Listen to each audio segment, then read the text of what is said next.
예, 대우조선해양은 정말 여러 부침을 겪은 회사인데 현대중공업그룹에서 이제 인수하기로 결정이 났는데 이게 이제 절차들이 있어서요.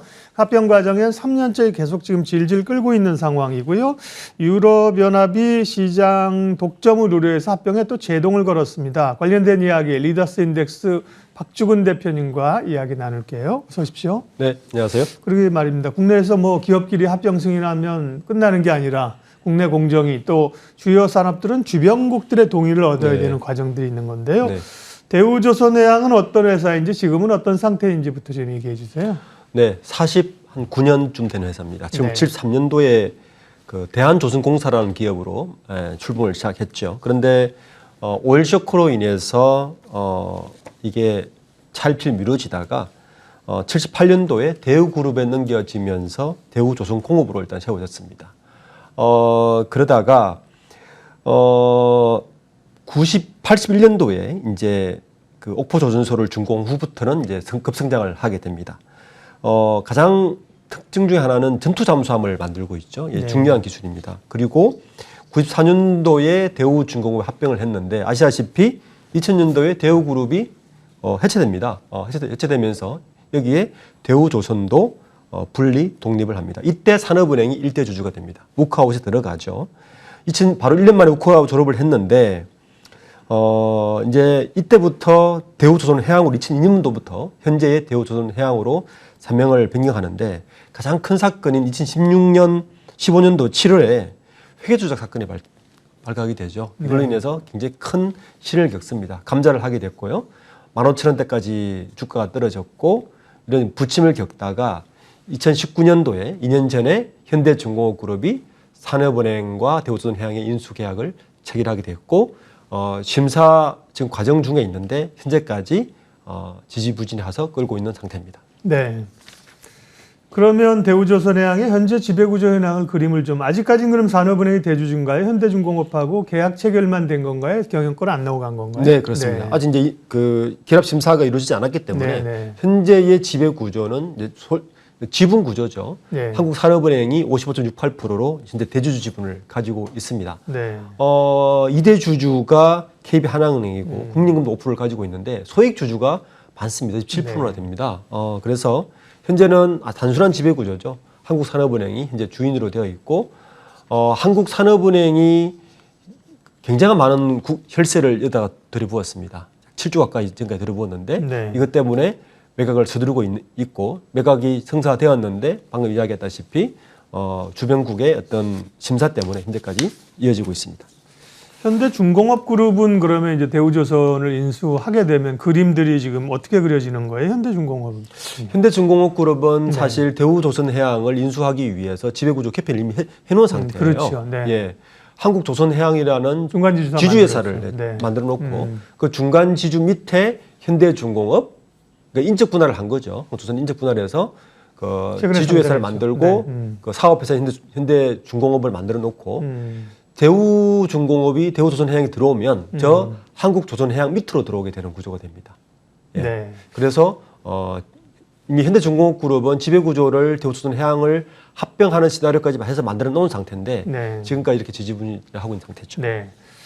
현대중공업은 이제 얼마 전에 또 상장을 했습니다. 그런데 저 그림대로 가야 되는데 지금 현대중공업 지주 한국조선해양의 대우조선 인수가 브레이크가 걸린 게 이유 쪽에서 이제 문제를 제기를 했어요.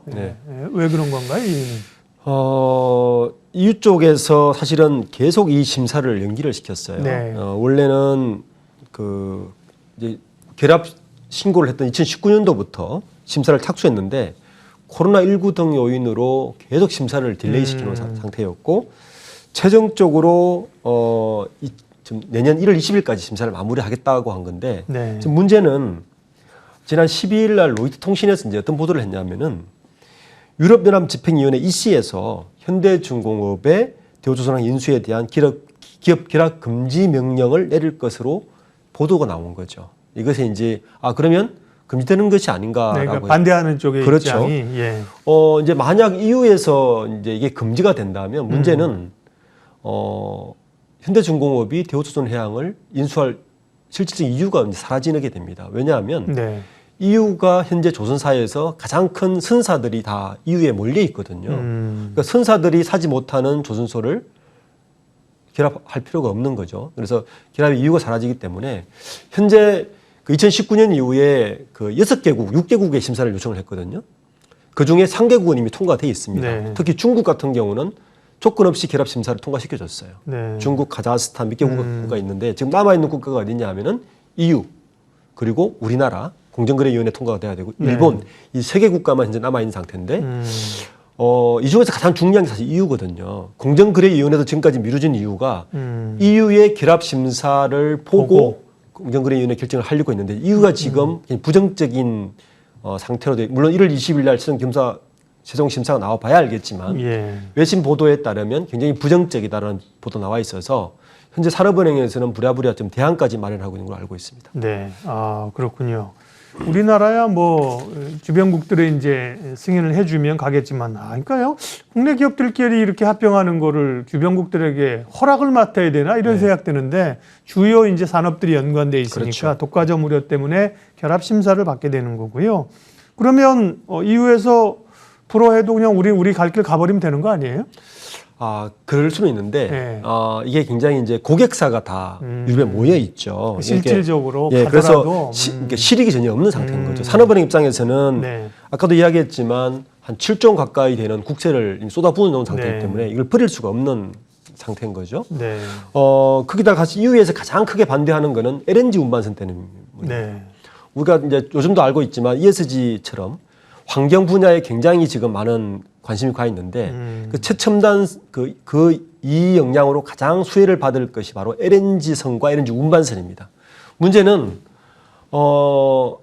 대우조선해양이 LNG에 굉장히 강합니다. 근데 지금 현대중공업 합쳐버리면 LNG의 시장 60%를 독과점을 하게 돼 있어요.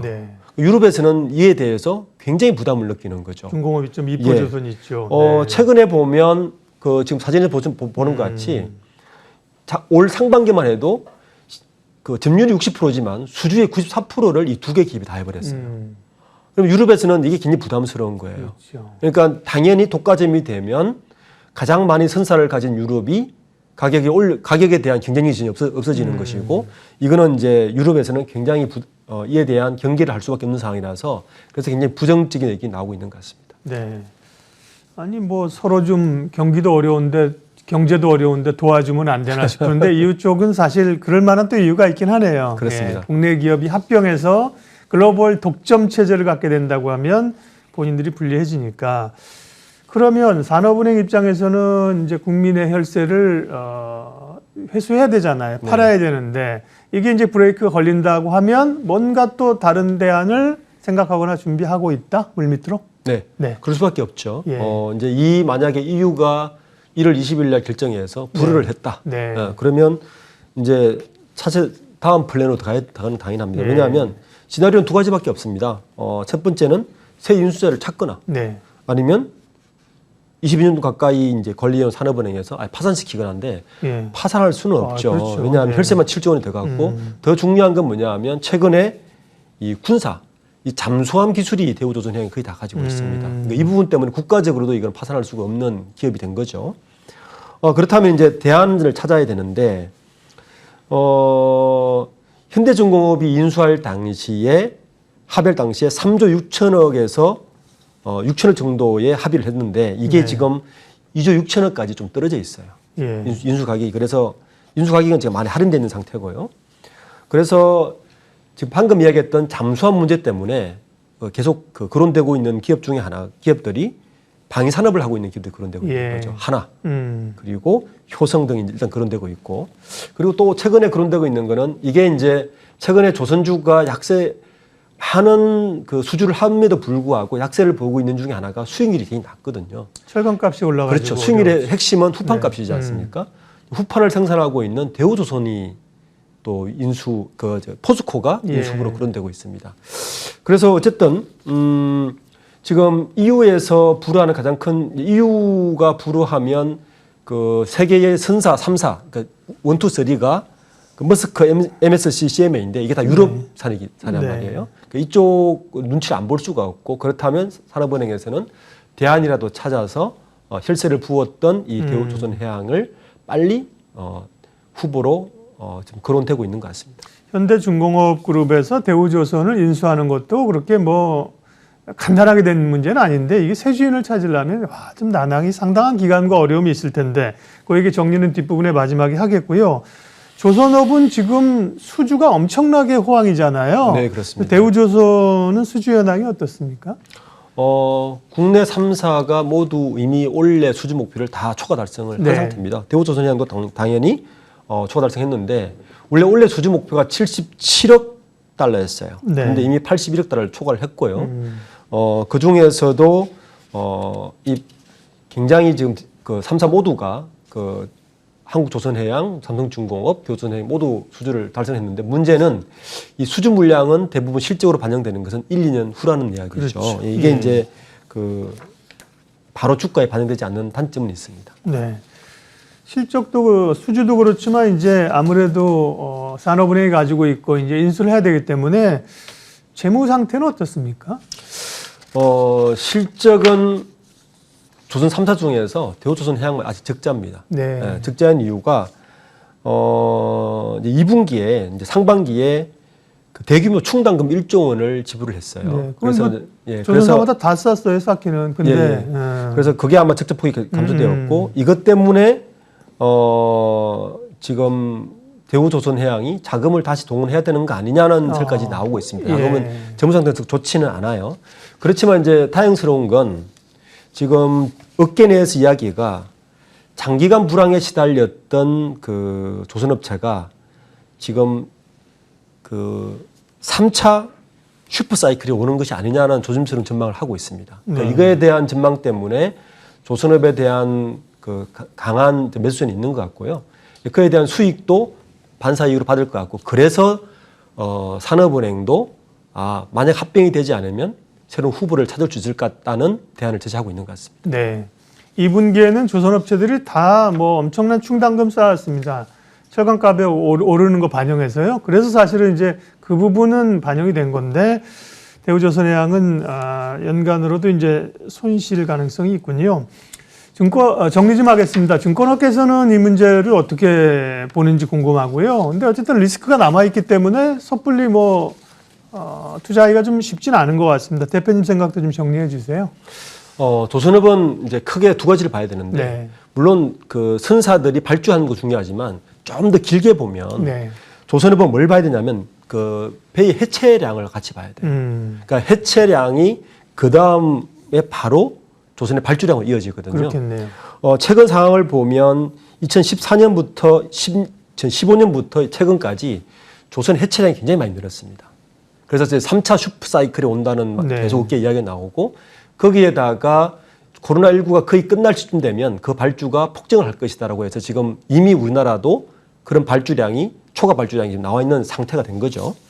그렇다면 이제 주가 측면에서는 이런 발주량이 언제쯤 나타날까? 후판 가격이 세서 지금 이익률이 하강해서 문제긴 하지만 원자재의 어떤 수급량이 조금 조정되고 3차 슈퍼 사이클이 같이 맞물린다면 우리가 예전에 누렸던 조선업의 그 초호황도 한 번 더 올 수 있는 기대감을 볼 수 있습니다. 그래서 그 만약에 이 합병이 성사되지 않는다 하더라도 대우조선은 혼자서라도 독립성적으로 수익성이 굉장히 확보될 수 있는 여건도 사실 마련되어 있습니다. 그런 식으로 본다면 중장기적으로 본다면 대우조선해양은 나쁘지 않다 이렇게 볼 수 있을 것 같습니다. 그렇게만 된다면 본업 자체로서 이제 좀 바닥을 찾아간다면 몸값을 또 높일 수 있고 그렇습니다. 다음 매각도 순조롭게 갈. 지난번에 대우조선해양이 이제 어렵다가 턴어라운드 하면서 주가 굉장히 사실 올랐거든요. 불안감만 있는 건 아니라 기회 요인도 함께 상존해 있네요. 대우조선해양 관련된 이야기 오늘 리더스 인덱스 박주근 대표님과 함께 했습니다. 고맙습니다. 네, 감사합니다.